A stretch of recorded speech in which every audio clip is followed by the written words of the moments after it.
In this video, we're going to talk about how to set up a printer for your FireFly POS system.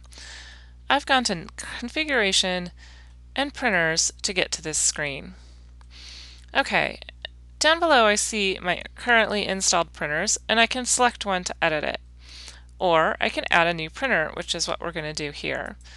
We're going to start out by selecting the printer name. I'm going to have this be my pizza printer. The label is considered a share name if you have it set up as a Windows printer that you're sharing. The protocol is going to be based on the type of printer that you have. For Ethernet printers, you want to select Jet Direct, and then you want to enter the IP address of the printer. Check your printer manual for instructions on how to get your printer to print its IP address once you've plugged it into the router. You should also be able to select the printer make and printer model.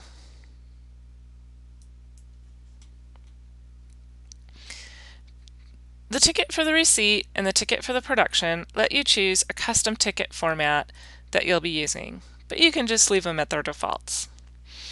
Okay, this next option here allows you to specify for production printers or kitchen printers, do you want only the items that we specify to go to this printer, or do you want the entire ticket to go to this printer when anytime anything's ordered?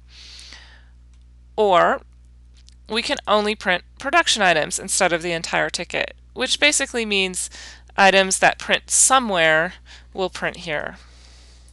Let me see if I can explain this with an example.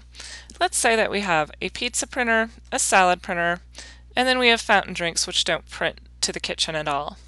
If I choose print items to designated printers, the pizza printer will only get pizzas, the salad printer will only get salads. If I say print entire ticket, the pizza printer will get pizzas, but if a salad's ordered with a pizza, the pizza printer will see that as well. And the same for the salad printer. And finally, if in this situation, they'll also get the fountain drinks. If I choose print production items, then I'll only see the salad on the pizza on the salad. I won't see fountain drinks anywhere because they're not scheduled to print to the kitchen at all. Okay, now you have the option to add this to item categories. Oh, we missed the printer type. We just want to specify it as a receipt printer. Now we can add it to categories. So these are all the categories I've set up on my items. I can select all of them or unselect ones that should not get printed to. So for the pizza printer, I want to focus on my pizza items or anything else that gets printed to the pizza make line. I just hit add production printer, and now all of those items will be set to print to the pizza make line. Okay, let's add this printer and we're ready to go.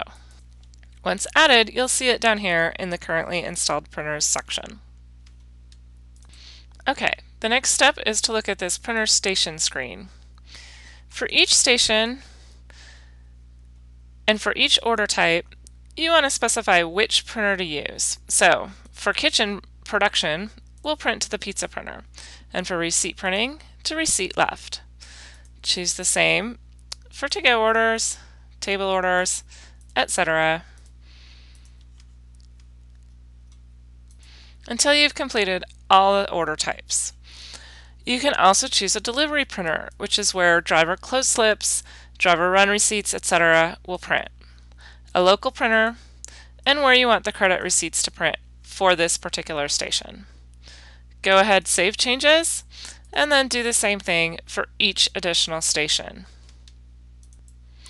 If you don't want to print receipts on every order, then just don't check any receipt printing for that station or for that order type. You'll still have the option to print a receipt on demand to the local printer for that station.